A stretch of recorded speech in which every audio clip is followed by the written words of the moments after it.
Assalamualaikum warahmatullahi wabarakatuh. Di sini saya akan menjelaskan bagian hubungan tradisi. Dimulai dari tradisi semiotika. Tradisi ini memiliki 3 cakupan, yaitu budaya, massa, dan interpersonal. Pada cakupan budaya hanya terdapat satu kelompok teori, yaitu budaya dan keanekaragaman. Pada cakupan massa terdapat 2 kelompok teori, yaitu media dan semiotika. Dan pada cakupan interpersonal terdapat 2 kelompok teori, yaitu pengembangan hubungan dan diri dan pesan. Di sini saya mengambil contoh fenomena makna lagu Kunanta yang dinyanyikan oleh Maher Zain pada teori semiotika. Karena memiliki makna yang mengajarkan untuk ikhlas menerima apa yang telah Tuhan berikan kepada hidup kita dengan menjadi diri sendiri. Teori semiotika tersebut masuk pada kelompok teori semiotika di cakupan massa pada tradisi semiotika. Yang kedua yaitu tradisi retorika. Tradisi ini memiliki 3 cakupan, yaitu cakupan kelompok kecil, publik, dan massa. Pada cakupan kelompok kecil terdapat kelompok teori organisasi. Pada cakupan publik terdapat kelompok teori publik, dan pada cakupan massa terdapat kelompok teori media.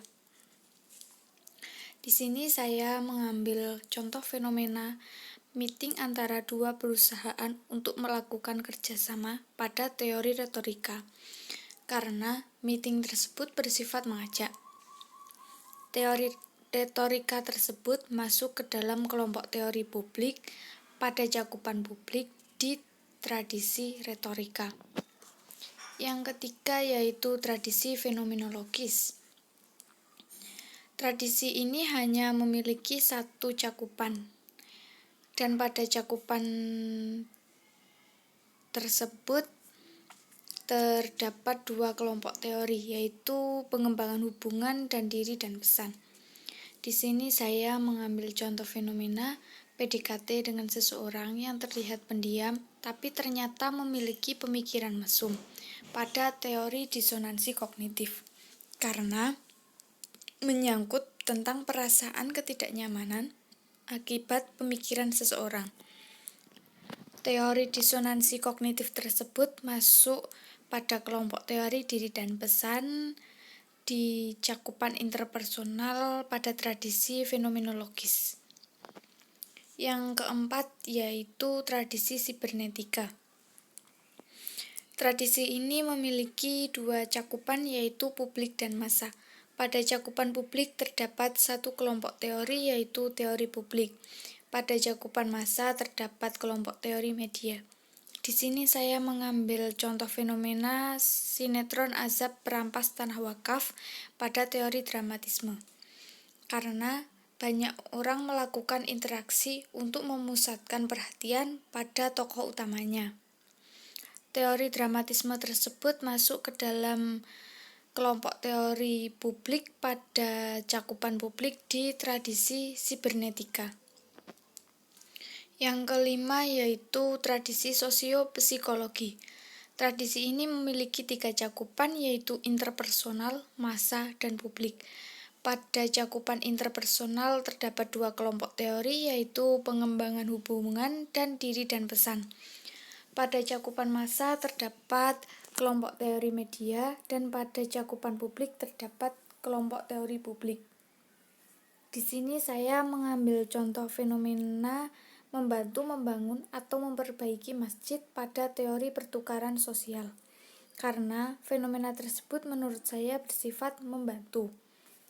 Teori pertukaran sosial tersebut masuk ke dalam kelompok teori pengembangan hubungan pada cakupan interpersonal di tradisi sosiopsikologi.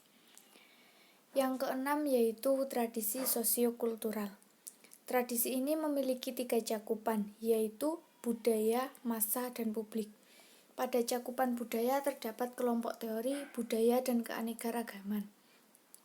Pada cakupan massa terdapat kelompok teori massa dan pada cakupan publik terdapat kelompok teori publik. Di sini saya mengambil contoh fenomena tutorial memakai pasmina pada teori kultivasi. Karena menurut saya fenomena tersebut memiliki efek jangka panjang dan memiliki tujuan agar komunikan merasa dibantu dengan adanya tutorial tersebut. Teori kultivasi tersebut masuk ke dalam kelompok teori massa pada cakupan massa di tradisi sosiokultural. Yang terakhir yaitu tradisi kritis. Tradisi kritis ini memiliki 5 cakupan yaitu interpersonal, massa, kelompok kecil dan organisasi, publik, serta budaya. Pada cakupan interpersonal terdapat 2 kelompok teori yaitu pengembangan hubungan dan diri dan pesan. Pada cakupan massa terdapat kelompok teori media, pada cakupan publik terdapat kelompok teori publik, pada cakupan organisasi dan kelompok kecil terdapat kelompok teori organisasi, dan pada cakupan budaya terdapat kelompok teori budaya dan keanekaragaman. Di sini saya mengambil contoh fenomena cara berpakaian wisatawan atau turis di Bali pada teori kelompok terbungkam. Karena fenomena tersebut sangatlah jelas berbeda dengan budaya yang ada di sekitar saya. Teori kelompok terbungkam tersebut masuk ke dalam kelompok teori budaya dan keanekaragaman pada cakupan budaya di tradisi kritis. Cukup sekian yang dapat saya sampaikan. Terima kasih. Wassalamualaikum warahmatullahi wabarakatuh.